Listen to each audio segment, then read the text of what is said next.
Welcome one and all to another day, another week here at the Damage Report. I'm John Iadarola, but much more importantly, she is Francesca Fiorentini, host of the Bitchuation Room. Francesca, how's it going? What's going on? Free Palestine, and that is all.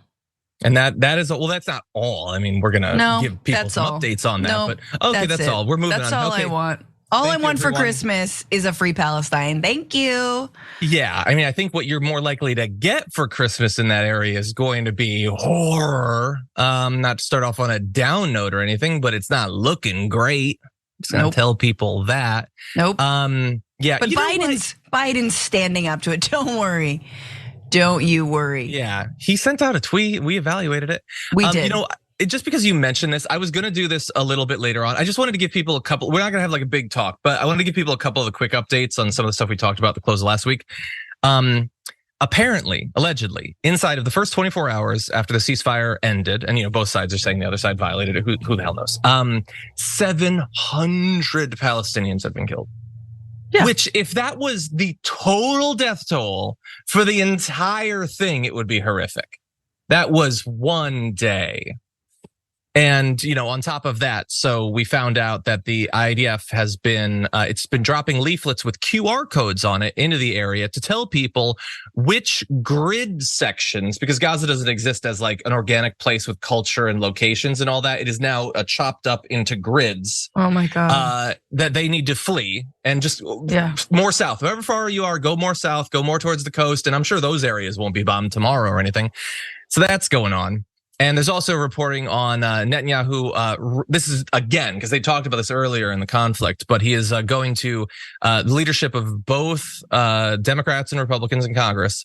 His plan is they're going to thin out the population in Gaza and, just send people to some other country and wherever, just, not people or anything, just wherever, just go somewhere and don't be here anymore because you don't belong here.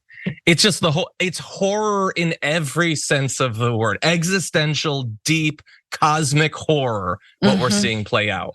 Absolutely. And at the same time, Haaretz just confirmed that story about 40 beheaded babies that came out early after October 7th, that was fabricated, actually. And also the baby cut out of a pregnant woman, that was also fabricated. That's Haaretz. That is an Israeli newspaper. They did a deep dive into that, and they found, no, that was made up. And it was part of a propaganda machine that allows and paves the way for a mass slaughter of civilians in Gaza that is, again, as you said, ongoing. 1,600 people have been killed in total since the end of the ceasefire. It's wild, but we can't lose faith. I please urge everybody to continue to call your representatives. Honestly, get them on board. It is all and the least we can do. Yeah, 100%. By the way, I get why people might have believed that early on. I mean, that was a story inside of a lot of horror that was going on. I get why people would believe that. I also get why you would tell that lie, because it's a quick way to get people on board for something that will result in the deaths of thousands of actual kids, not hypothetical. They actually died. And there's reporting coming out, by the way, of I think it was preemies that had been left behind in some of the hospitals or bombed and just died. Verified. Actual infant and newborn deaths. I know that those don't matter as much as the hypothetical ones. The hypothetical ones serve their purpose in terms of propaganda, but actual children are dying right now and tomorrow and the next day. And I didn't think that we were going to really dive into this a bunch, but yeah, it certainly merits it. I mean, it's good to kick off with it. Look, every day it's a new, fresh horror, but if we let it slip from our minds and our headlines, what are we doing here? So thank you for giving it some time. Well, and to the audience for giving it time to actually care. And I honestly wonder, like, I know, when they poll people, what do you think about like the US's role in this? They're very critical of like Biden. And I want to know what I can actually draw from that, because obviously like every young Republican is just going to say that they're against what Biden does, even if they would do the exact same thing or even less or worse. Yeah. But we assume that young Democrats and leftists and liberals and all that are against it. And I hope that they're not just against it when you prod them. Like, oh, by the way, think about this. You weren't thinking about it, but think about it and what position you have. I hope that they just have that position. And I wonder, I don't want to try to draw too many lessons from like TDR or whatever, but I know we've talked about this behind the scenes. Like, how many videos have we done about this conflict? Do you have any idea how little people seem to care about those videos at the very least? And I understand there's a lot of news coverage about this, but like, the only way you can seem to get people to care about Gaza is like, God, I hope George Santos says something about it, because that's the only way anyone is gonna tune in. So I try not to draw too much from that because it's just too depressing if I do that. But if you're watching this not live, we sort of like, we roped in the live audience that they have to listen to this because they're already here. But if you clicked on it, do you understand how rare you are? Like compared to, it's really frustrating. But look, sometimes people, arguably, the dysfunction in Washington is a lot easier to swallow than the mass murder of civilians. So we get it. We know that climate change stories, albeit incredibly important, also don't do it, but we're still gonna cover them from time to time. And also, like, it's YouTube, man. You're having a meal, and you're trying to get through the day, and it's I think other platforms sometimes might be the venue. Although suddenly Instagram is my least happy place to be on the internet. Yeah. Partly blame your husband. I mean, he's bringing humor to it, but it's still dark stuff there. No, yeah. But anyway, yes. So look, there's like the Secretary of State is saying we're pushing behind the scenes for more protections against civilians. So I have to assume that of those 1,600, all Hamas is what I would have to assume. I mean, yeah, no, your larger point totally makes sense, because it is, even like if this is the stuff you pay attention to every day, you have to mentally and emotionally have it a little bit at arm's length, because it is too horrible to fully think about. And it's continuing right now. Well, welcome to the show, everyone. John, Francesca, we got a lot that we're going to be talking about today outside of just Gaza. If you think that Donald Trump is some sort of unprecedented threat to America and you're saying that out loud, you're calling for assassination. Did you know that? We're going to explain why that is. And a whole lot more besides. Ron DeSantis facing some tough questioning on Meet the Press. Can we avoid, civilization threatening climate change while still pumping oil and burning coal? President of COP28 thinks yes. Probably can. So there's a lot of fun stuff. And, in the aftermath, if you're watching the live show, we're going to get to some lighter stuff too. Donald Trump's holiday merch, we're going to evaluate that. It's terrible. And Marjorie Greene wants to assure you that she is not a racist. And in doing so, says some racist stuff. So that's going to be fun too. So everyone stay tuned for that. Send us your comments, tweet, super chats. One of you will get a $100 Blue Apron gift card. So send in good comments. And with all that said, Francesca, you ready to do this thing? Let's rock and roll. Okay. Arguably the person who should have been our Monday menace. Take it away. We hear this all the time. People say, gosh, if back in the day, if only one person had the courage to stop Hitler, to take him out before he rose to power, then we would have saved millions of lives. Well, this is what this is a message they're inviting violence. Tulsi, you're saying they're inviting someone to take a shot at Trump. This is what is so dangerous, is they're sending a message to a rogue actor, a lone wolf, saying, hey, we need someone to save our country from this modern day Hitler-like person. That is Tulsi Gabbard saying that if you are saying that Donald Trump is a massive threat to American democracy, our way of life, our functioning government, that you are calling for assassination. That's what they are doing. They're specifically there on Fox News referring to an op-ed by Robert Kagan talking about the dangers of a second Trump administration, which is not just hyperbole. It's referencing specific things that Donald Trump has said and promised to do.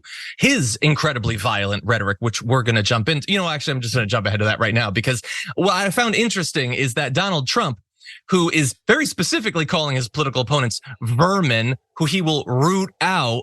Weirdly enough, Fox News didn't think that was worthy of talking about. If you say Trump is dangerous, that's a call for assassination. If you say you're going to root out the vermin, they only mentioned it 9 times over the course of their 24-hour-a-day news cycle over multiple days. And the weird thing too is, I'm not just going to criticize Fox. Tulsi Gabbard was really worried about this. Oddly enough, on her Twitter account, she didn't think it was worth mentioning. How weird. But anyway, you see, Francesca, the point that she's making, people used to say if only someone had done something and stopped Hitler. Well, that's what they're doing here, except notably, they're not saying that. Who has said if only one person would stop Trump? They're not saying that. They're saying he is a threat to democracy. which seems like it has some evidence because he's the guy who tried to do a coup on our government. He's the guy who's been spreading the big lie for literally years. So it is just such an intellectually dishonest, cowardly way to bow down to the right-wing audience that she's trying in a continued way to endear herself over the past few years by openly lying about what those on our side, even the wider our side, I'm not even talking about leftists. I'm talking like MSNBC is saying that Trump is dangerous. They're not calling for assassination. If you do want to find and then critique that sort of language, there's a lot of it to go around in American politics these days, but it ain't coming for our side of the aisle. Francesca, what do you think? Wildest thing about what Tulsi Gabbard just said is that in her analogy, Trump is Hitler and he should be defended. Like, do you know what I'm saying? She's saying, yeah, this is the same exercise that we all say, which is, hey, if only someone got to Hitler. And it's like, yeah, if only someone had got to Hitler. That's a legitimate moral question given the Holocaust, which I assume Fox News viewers believe happened, right? But no, in this case, Hitler is the hero, the person we're supposed to protect, just like Donald Trump. I can't believe they're saying the same thing. Like what? She's based. What do you mean? Pick anybody else. Come on, you love to tap the MLK tree. Shake that tree. Defame his legacy. But no, mask off. They're basically saying, yeah, our next god, emperor, king, our Caesar, who if he wins again or doesn't win again, takes power again, will be a new dictator. He's just like Hitler. He's just as embattled as Hitler was. Like, oh, okay, they just said it. It's a weird direction. He said it. Say that. Yeah, and I love that. Like, we will tell you what he has actually said that is encouraging violence. Or if you don't care that we're telling you that, you could read some of the manifestos that cite him because they sure seem to think that he was encouraging violence. Whereas she just makes up, hey, remember, 70 years ago, 80 years ago, when other people said something that they're not saying now? Well, what if they did? Wouldn't that be bad? Yeah, but they're not. That's not actually what they're saying. And all of this, again, is in pursuit of getting the right to love her. I mean, it would be one thing if she had the actual brand that she wants you to believe she has, which is that she is an outsider who is freed up from the Democratic leadership to criticize everyone. Mm-hmm. But that's not what she does. She cannot criticize even the worst excesses of the right, of conservatives, of the Republican Party. And it's not difficult to figure out why, because she would not be invited on Laura Ingraham's show if she did that. If she was an actual independent who criticized the Democrats and the Republicans, Nancy Pelosi, but Donald Trump too, they're all bad, they're all corrupt, they're all deserving of her criticism. But oddly enough, you can't seem to bring yourself to do it. And it's this weird archetype now that she's a great example of. It's very see-through. There's other people like Glenn Greenwald, like people who, and it would be one thing if they were just trying to do that, but it's so weird that some people who liked them back when they weren't doing this grift still insist on pretending that they're the people that they were before. And I don't understand that. I don't understand the weird brand loyalty to people who are running one of the most transparent grifts that I can imagine. To be fair, I think most of the Tulsi stands have, I've gotten $1. Again, if you were a Tulsi fan and I told you from way back when, TBR-Live is my Venmo, TBR Live on Cash App, I'll take $1 from you. And I have gotten, I think about $5 at this point from the former Tulsi stands. So look, say what you will about them. Some of them have come around and seen the error of their ways. Good. That is good to hear. That is good to hear. We're just gonna get a little bit more from Laura Ingraham that led to this conversation. Let's look at this. A Trump dictatorship is increasingly inevitable. It will be filled with people who will not need explicit instruction from Trump any more than Hitler's local Gaultiers needed instruction. In such circumstances, people work toward the Führer, which is to say, they anticipate his desires and seek favor through acts they think will make him happy. As a person who has on camera in front of thousands of people mispronounced words, I don't think that she nailed that. But anyway, is that possibly hyperbolic? Is that possibly too much? Could you make the same sort of argument without invoking Nazism? All of these are perfectly fine things to talk about. But to say that if you say he's an authoritarian, if you say he's an extremist, if you say he doesn't respect the Constitution, the guy who tried to overturn the results of an election, then you're calling for an assassination is not just craven and dishonest, but it is providing cover through both sidesing for the people who are actually calling and advocating for and defending and apologizing for political violence. So when you have an actual person actually saying things like Donald Trump, who told his mob, we're going to walk down to the Capitol, you'll never take back our country with weakness. Mm-hmm. Or the looting, when the looting starts, the shooting starts. Or to my right wing, like Proud Boys, stand back and stand by. And when you're arresting the protesters, don't be too nice. And if you rough them up, I'll pay your legal bills. And all of this stuff, I feel like, if you want to say that both sides are the same, if you want to do that because that's your grift or whatever, at least quote someone, not someone from the 50s or whatever. Quote someone now who's actually doing this. Any final thoughts before we move on to other material? No, you said it. What needed to be said. It's so see-through. It's so craven. And I'm sure that she has a very lucrative contract with Fox News, but god damn, she wanted to be the Democratic nominee for president at one point. Anyway, we're going to take our first break, I think. We're going to mix it up a little bit. When we come back, we're going to lighten things up and give you a little bit more of the actual words out of the mouth of the guy who could be president once again after this.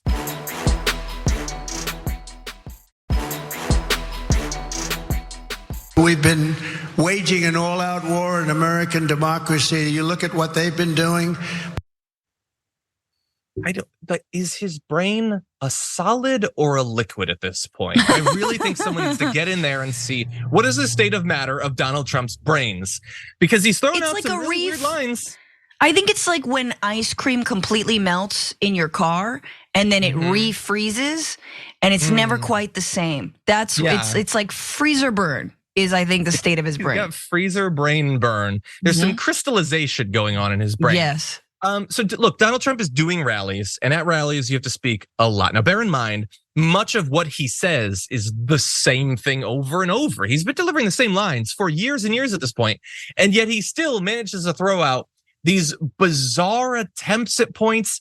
I mean, look, devil's advocate, I'm like trying to explain why he would say that they're waging a war on democracy. Now, look, it was couched inside of a larger thing about how supposedly Biden is bad and the Biden people don't like elections.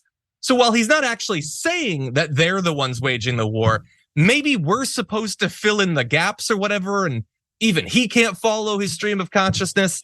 Yeah. Or maybe it's just sarcasm. Francesca, we were told last week that all the times that he's mixed up Obama and Biden and George W. and Biden, that it's just sarcasm or something. But it seems like senior moments is what it seems to me. What do you think? No, but I think that's a really good point, because the right is so used to speaking in sort of ironic talking points and sort of what ifs. And I mean, it's the Tucker Carlson sort of endless rhetorical question that ultimately just says what you're really thinking.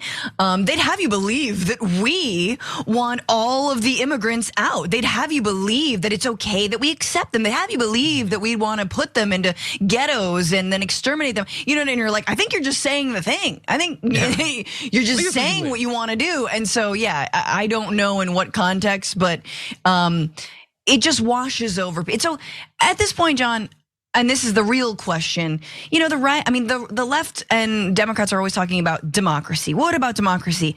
I think they have proven that they don't care about democracy. They truly don't. However many, we're gonna do a top 10 list after this about other Congress people who should be expelled from the House or Senate instead of George Santos. What about the people who didn't vote to certify the election? These people don't believe, even in the very undemocratic processes like the Electoral College that we already have in this country. They don't believe in that. So it's just sort of weird that we keep on saying, oh my God, can you believe what they said about democracy? They don't care. They truly don't care about democracy as long as they get their way, which is Donald Trump. And look, that's fundamentally why I wanted to talk about this. It's fun to make fun of Donald Trump or whatever, but like we have to, again, probably pointlessly try to remind people that he actually does pose a threat to democracy. Now, in me saying that, I am not calling for his assassination, so back off former Representative Gabbard. But yeah, he is an actual threat. It's, we've said it so many times and he's demonstrated so many times that I'm sure it's difficult for people to actually hold it as a serious thought rather than just a thing that, I guess we'll find out. But it is serious. You are right. They were perfectly happy for America to kind of mostly have a democracy when it would regularly put them and people who agree with them in power. Mm-hmm. The second it doesn't do that anymore, they're done with democracy. Mm-hmm. It was just a means to an end. That's it. It's not, they don't actually hold like a love for debate and learning and persuasion as a core value. Mm-hmm. They're not actually interested in it. Like we have to remember how many asymmetries are baked into our politics that don't get talked about enough. Like we do this show, you do your show, trying to convince people to care about things that matter, to center that in their politics, and to push for change in pursuit of policies that you want to see enacted. There's a shadow version of that, which is there are important issues. Our job is to distract you from those by getting you to focus on like that there was a trans swimmer in high school one time, or like, that kiss in Buzz Lightyear. They're not serious participants in a democracy that they love. They are in pursuit of a couple of core policies, mostly having to do with tax breaks and government regulation. And the rest of it is like they'll sometimes pretend, but there's not even much pretending going on when it comes to democracy. Mm-hmm. Now, I want to move to a little bit more of the nonsense that went on at the rally. Again, perhaps to demonstrate the state of his brains. Let's jump into this. President Xi, who's a piece of granite, he's tough and smart, he's at the top of his game. Kim Jong-un, who won't talk to him, by the way. He won't even talk to him. North Korea won't talk to him, but he likes me. He likes me. For 4 years, you had no trouble with North Korea, did you? No trouble whatsoever. Started a little bit rough, right? Rocket Man, little Rocket Man. He said, we've got a red button on my desk, he said. I said, I have a red button also, but mine's bigger, better, and it works. I think if you had a real election and Jesus came down and God came down and said, I'm going to be the scorekeeper here, I think it would win there. I think it would win in Illinois, and I think it would win in New York.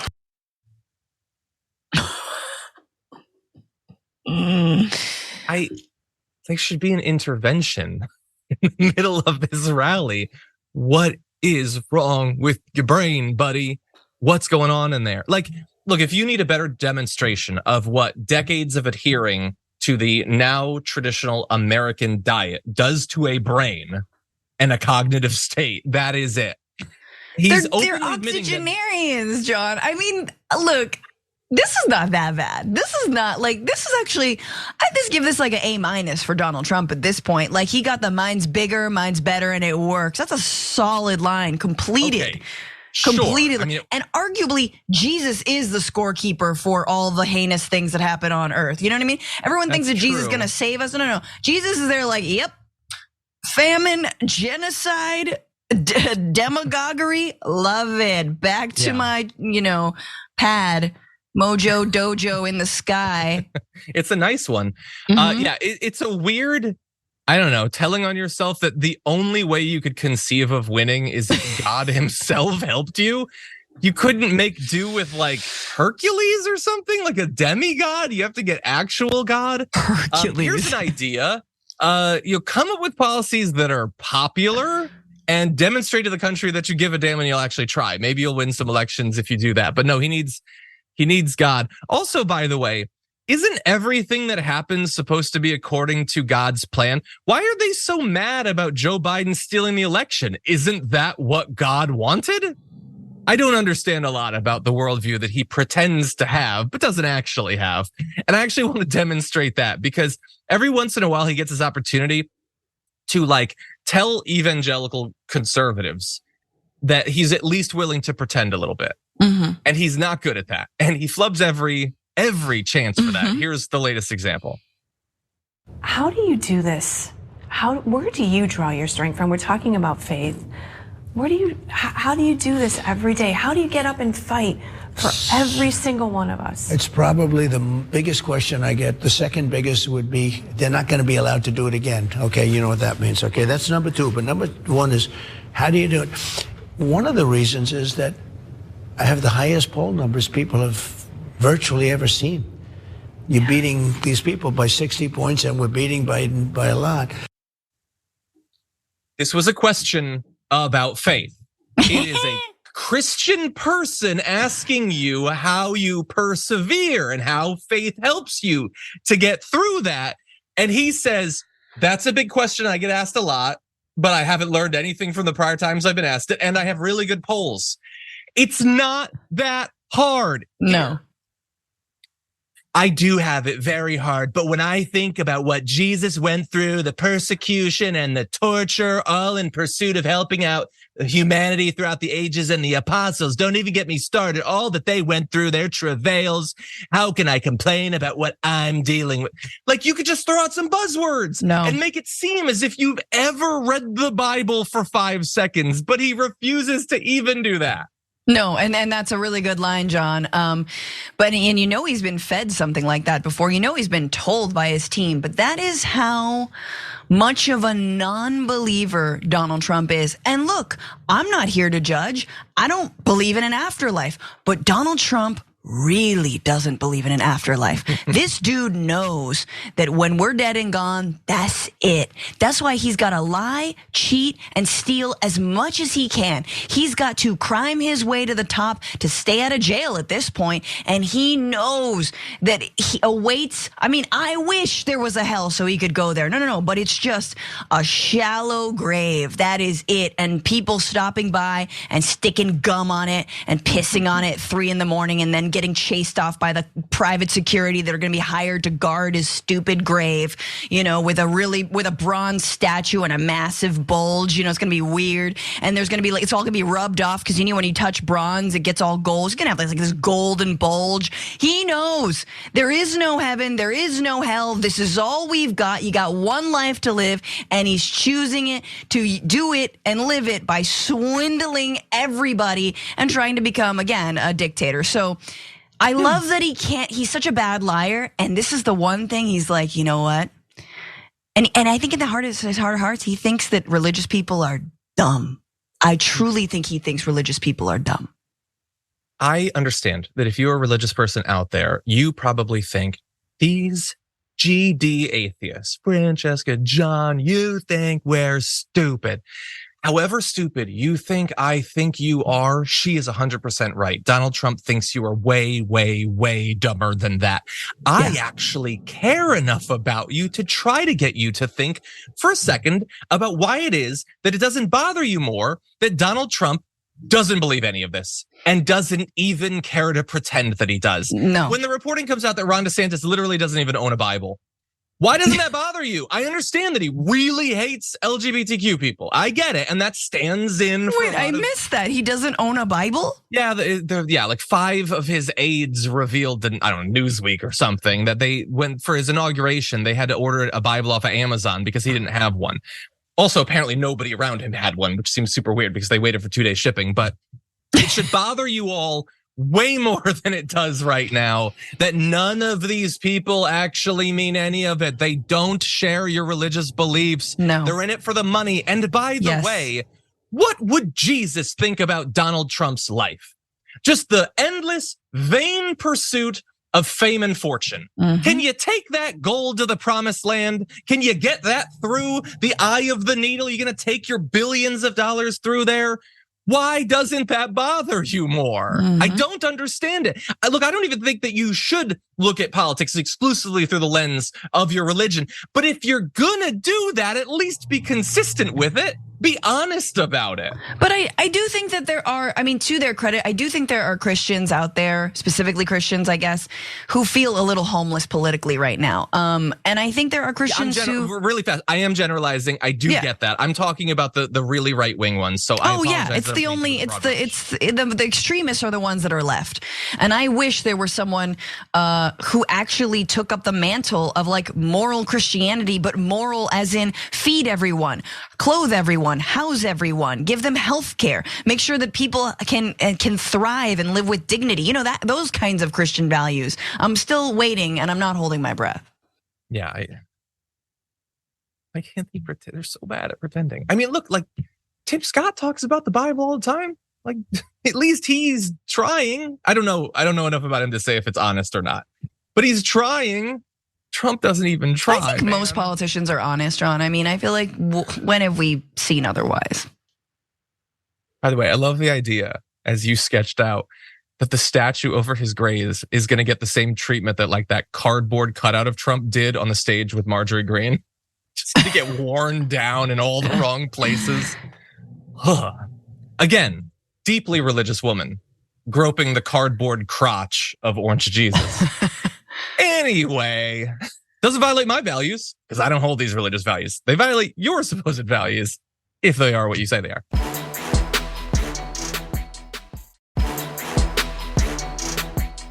Welcome, one and all, to what remains of the first hour. Yeah, we were talking in the social break about like the anniversary of TDR. I think we started in like a March or a February. We're gonna have to look that up. I wanted to figure out how many shows we've had because I know we've had a lot, but we are actually in a few months, we're gonna pass a really big milestone. I don't even want to say what it is right now, but I think we should have a party when it does come. So everyone prepare yourself mentally. In 3 or 4 months, we're gonna pass a really big milestone for our YouTube channel. Anyway, with that said, there are those still fighting a futile attempt to replace Donald Trump as the Republican nominee. It's time we check in on him. I'm not a candidate. As my kids would say, that's my jam. Former President Trump is still 27 points ahead of you in the state. So, Governor, I have to ask you, are you committed to staying in this race through the Iowa caucuses? I don't think anyone's ever done an Iowa caucus with this amount of institutional and grassroots support, and it's only going to build for here, and we look forward to being victorious on January 15th. So just to be clear, you are committed to staying in the race through the caucuses? Of course I am. Okay, so he sort of got to an answer there. Now she's going to press him. Kristen Welker's going to press him a little bit more on his strategy because he is in a bad spot when it comes to Iowa. And he has put a lot of his attention and focus into there. He talks about institutional support. It's really more institutional spending. He's done speeches, I think, in every county in Iowa. So it would certainly seem like this is make or break. So let's get a little bit more of that. Well, we're going to win the caucus. We're doing everything that we need to do it. But what if you don't, Governor? Support. What if and you I've don't? said from the beginning, we're going to win. We're going to win the caucus. But even apart from that, there have been people that have won Iowa and not won the nomination, and vice versa. You need to win a majority of the delegates. We're well positioned, and we're going to be able to take it all the way to the end to be able to win a majority of those delegates. Bottom line, is Iowa do or die for you, Governor?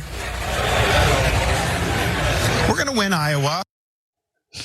Just answer the question, buddy. Is it do or die? Just say no. I mean, you already kind of did that in a way that I actually thought was pretty good. Amongst all of that, avoiding the questions and all of that, he said there are people who have lost Iowa and gone on to become the nominee. Right. Which is true.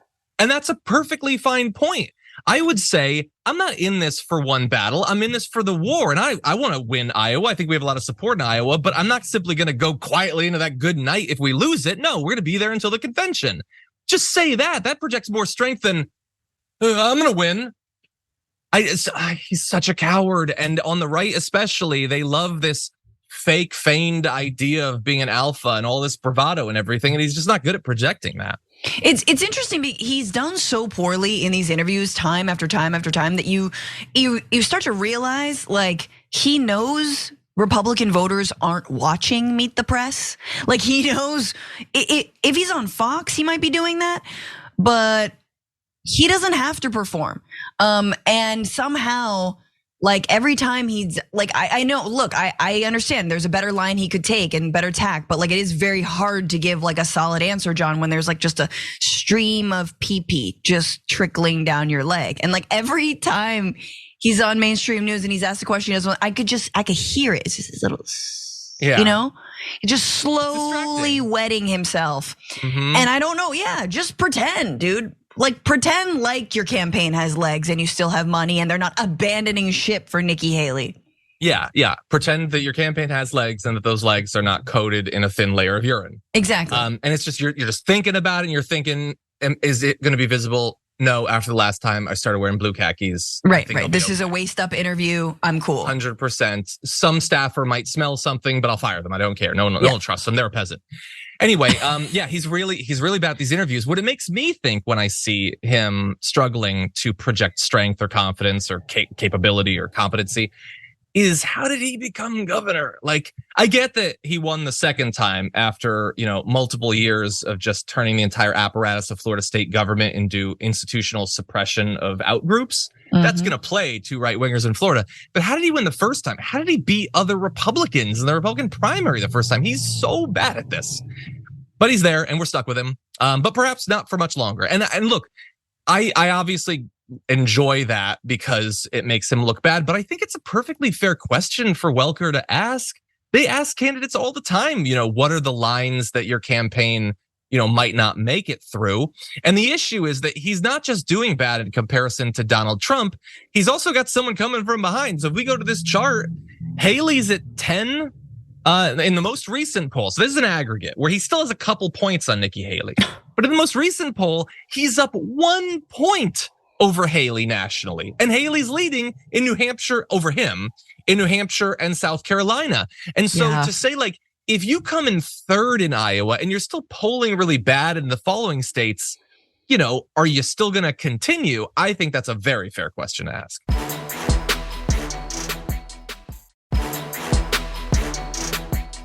Anyway, we need to get into specific policies though. So while he was on with Meet the Press with Kristen Welker, Ron DeSantis decided that all the criticism that Donald Trump is understandably getting for reminding everyone that he wants to destroy Obamacare, Ron DeSantis wants to get some of that. Let's take a look. If you were president, would it be your plan to try to repeal and replace Obamacare, something you voted to eliminate 3 times? Well, you're right. President Trump promised that he would repeal and replace Obamacare, and he didn't do it. And that was a promise that he made a lot of times. What would you do, Governor? What would you do? Have continued to go up. Well, but I think it's important to point out. Understood, so but this Governor, is part what of would a pattern you do? Where he's running on things that he didn't do. Here's what I will do. What I think you're going to need to do is have a plan that will supersede Obamacare, that will lower prices for people so that they can afford health care, while also making sure that people with pre-existing conditions are protected. Okay, so he gave one specific: protect people with pre-existing conditions, because even Ron DeSantis gets that they cannot take that away at this point. Only Donald Trump doesn't seem to get that. Aside from that, it's just we'll lower prices. It's going to be vague. Now, she's going to do follow-up questions, trying to get some specifics about what he's going to do to supersede Obamacare, which is repeal and replace. It's just they know that sounds bad. That wasn't to winner, so now he's come up with a new term. Let's see if she can get any more specifics. I want to be clear by what you mean by supersede. Do you mean you will move to repeal Obamacare and try to replace it with something else, or will you leave it in place and make revisions? No. You will have a totally different health care plan. So you repeal it? But what You'll it will be is people that will be on things like, if they have an exchange plan, we'll have a plan that will offer them coverage. So the coverage will be different and better, but they're still going to be able to be covered. So we want to make sure we have as many people covered as possible at the lowest possible price. Can you tell me specifically what the plan is and what your plan is to ensure the 40 million people who now have health insurance who didn't before Obamacare was passed? Well, we're going to be working on, probably in the spring, we'll roll out a big proposal. Lol. Oh, good. Only in the spring. Okay, I hope you get it done by the time we make you president of everything. Yoo. So this is the Donald Trump thing. What specifically? Specifically, better coverage and cheaper, and get back to me in 2 weeks. That's all it is. Okay. I think that's fair. I think to those 40 million people who are uninsured and now have insurance, I think that they should roll the dice on their lives on the vague promise of Ron DeSantis. What do you think, Francesca? I just think this is so exemplary of how the Republican Party is devoid of policy. They have no plans to help average Americans, certainly not on the economy, but when it comes to basic things like healthcare. This is a case in point. He knows what he has to say. So if anything, he's revealing what a win covering people who want and can afford healthcare. What a win that is. Notice how he's not going back to a pull yourself up by the bootstraps. We got to get people employed so that their employer gives them health insurance. We got to notice how that is a third rail. And thanks to a lot of democratic pressure, progressive pressure, and the general movement that has soured on the idea that you leave people uncovered, even though almost 27 million Americans don't have health insurance in this country, all right? That was CDC numbers from last year. So it's really important to know they have no plan to help our lives. They have a plan to try and take down their opponent, create a new straw man enemy, whether that's Donald Trump, whether that's immigrants, whether that's a book that they want to make the next Mickey Mouse. But when push comes to shove, they don't know how to govern, and they're full of it. If they say we want to lower prices, how are you going to do that, Ron? What are you going to do? You gonna put price controls on pharmaceutical companies? No, you won't, even though you basically, you traffic in anti-vax, I hate big pharma. They don't hate big pharma. They love big corporations. Are you actually willing to rein them in? No. What about Biden's win in terms of, getting Medicare to actually negotiate pharma prices? You gonna talk about that? No. So they have nothing, but it is indicative of a movement specifically around healthcare that we need to keep pushing on when it comes to universal coverage, because you bet your ass way more people, yes, sadly, MAGA folks would support a universal coverage for all Americans. Yeah, it can't be specific. You listed a couple of things he's not going to do. I mean, you just go down the line. He's there to make those corporations richer and the individuals who invest in them richer. That's all. He's not there to. He is part of the continuing political movement that, had Obamacare not been passed, they would not have passed anything. They wouldn't have. People really need to get it through their minds. It's not like you put the Dems in and the Dems pass a bunch of Dem bills, and you put the Republicans and they pass a bunch of Republican bills. No, the Republicans do not want to pass anything. They might pass a couple things, maybe. They're not getting into office to pass anything because they've already won economically. They're there to take up space and stop things from happening that might change the fact that they're winning. He's not getting in because I have this plan that I have to get past. There's no plan. Neither is there a plan for Trump. If we bring up this headline, it's a reminder to people. He promised for years to tell you what his healthcare plan is. He still hasn't. He was president for 4 years and he never rolled it out. He was candidate for 2 years, president for 4 years. It's been years since then. He still hasn't told us what the plan is. Do not gamble your life on this, people. Anyway, and me saying that he would not, actually make sure that you get insurance is not calling for his assassination, just in case anyone is listening and wants to declare me that. He's an extremist and I'm not calling for political violence.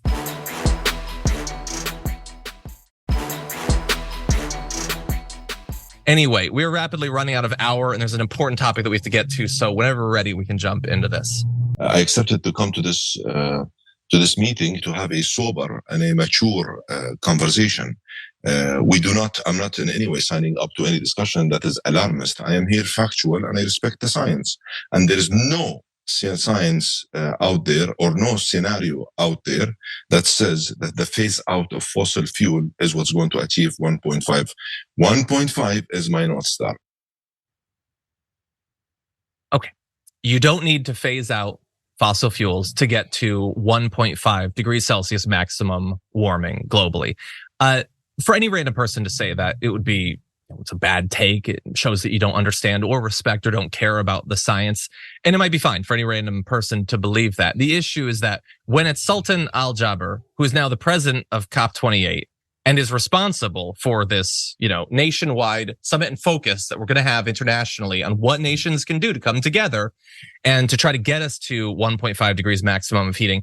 It kind of sucks when that's the thing that he's going on a rant about in response to a question about what this heating is going to do to women and children. He lost it. That it's not just that he's wrong. It's petulant. It's angry. It's entitled. That's what we're getting out of this guy. That video, by the way, which has now been leaked, was apparently recorded November 21st. So it's been a couple of weeks. He has responded to it being released. He didn't care that he said it. He didn't put out some sort of updated information at the last couple of weeks. Only now that you know what he said. And we're going to get to what he had to say. But I'm going to remind you, this is the guy who already was following up some bad news about COP28. You might remember that it was revealed that the UAE was going to be using the talks to try to set up oil and gas deals So that was already making people wonder if there was any value whatsoever to this meeting. But I want to give you a little bit more of what he has to say and how defensive he gets over even light questioning. A phase down and a phase out of fossil fuel, in my view, is inevitable. It is essential, but we need to be real, serious, and pragmatic about it.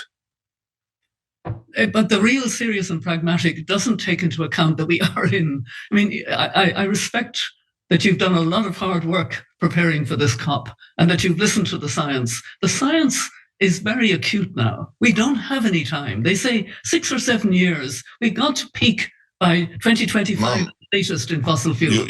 Fossil fuel, and your company is investing in a lot more new fossil fuel, and that's going to hurt women. Ma'am, you've just accused me of something that is not correct. I'm sorry. I don't take it. Now I ask you to prove to me. I read that your company is investing in a lot more fossil fuel in the future. Yes, ma'am. You're reading your own media, which is biased and wrong. I am telling you, I am the man in charge, and it is wrong, ma'am. You need to listen to me, please. I'm very pleased to hear it. I'm very pleased to hear it. It is wrong. You guys write a lie and you believe it. What she's referencing there is that in addition to being the president of COP28, he's also the chief executive of the United Arab Emirates state oil company, ADNOC. So that just by its very nature seems like a big thumb in the eye of everyone who doesn't want the world to be set on fire. But the idea that they are investing in further fossil fuel exploitation, he lost his mind, said that it's effectively fake news. That's what he's saying. And he did, at least in all of that, say at some point phase out fossil fuels, but not in 6 years, not along the timeline that scientists say is necessary. We need to do it in a serious, pragmatic way. All of you are children who are freaking out right now, but we who are getting rich off of fossil fuels, we are the only ones who can be serious and responsible about this. You feel a little bit better, Francesca? Yeah, once they get their World Cup, and once they create their, I don't know, like high-tech AI-driven city in the middle of nowhere, whatever UAE wants to do, once they pollute to the point of they have so much wealth they can't even leave it to their immediate family, then we'll transition away from fossil fuels. I mean, and this, honestly, first of all, let's just point out the fact that on a panel about how climate impacts women with 3 women there, he is interrupting a woman and just talking over her. Not a great look, dude. But then on top of that, look, this is the same stuff that sadly our president says, right? This is what Joe Biden says, which is, yeah, we need to transition away from fossil fuels later, but also we need fossil fuels. And it's, again, there is no way to peace. Peace is the way. There is no way to stop climate change except for ending fossil fuel consumption. We have to start it now. There is no, we're gonna burn a certain amount and then we're gonna stop it. No, that's not. And remember the idea, John, of peak oil. Oh yeah, well, when oil it's so scarce, then inevitably we're gonna have to transition. Nope, not the case. Especially when oil barons can just hold on to the oil, drive up the price, screw all of our economies in the meantime, and then you got Joe Biden sort of waiting hand and foot or hand and mouth disease, whatever it is, on Saudi Arabia to please lower the price of oil. Oh my God, can we move away from fossil fuels for a million reasons? But douchebags like this is one of them. Yeah, we can. They can't, for some reason that I can't figure out why they would want to keep doing what they're doing. It's like you have a horrible serial killer who's killing people left and right. And you ask him, could you stop the killing? He's like, well, let's be serious and pragmatic. We'll eventually stop killing, but can I kill a few more people? Because I really like killing people. He goes on to say, stop the pointing of fingers. Stop it. You can't just say you're responsible. No, the oil companies are way more responsible than all of us together. That is not up for debate, okay? And they've already made billions for literally decades. At what point can they just stop making more billions over killing so many people every single year and rocketing us towards an unlivable future? Anyway, we're gonna give you a little bit more of the science of this on the other side. That's all the time we have for the first hour. Thank you everyone for tuning in. There is more to come in the aftermath. We'll be right back.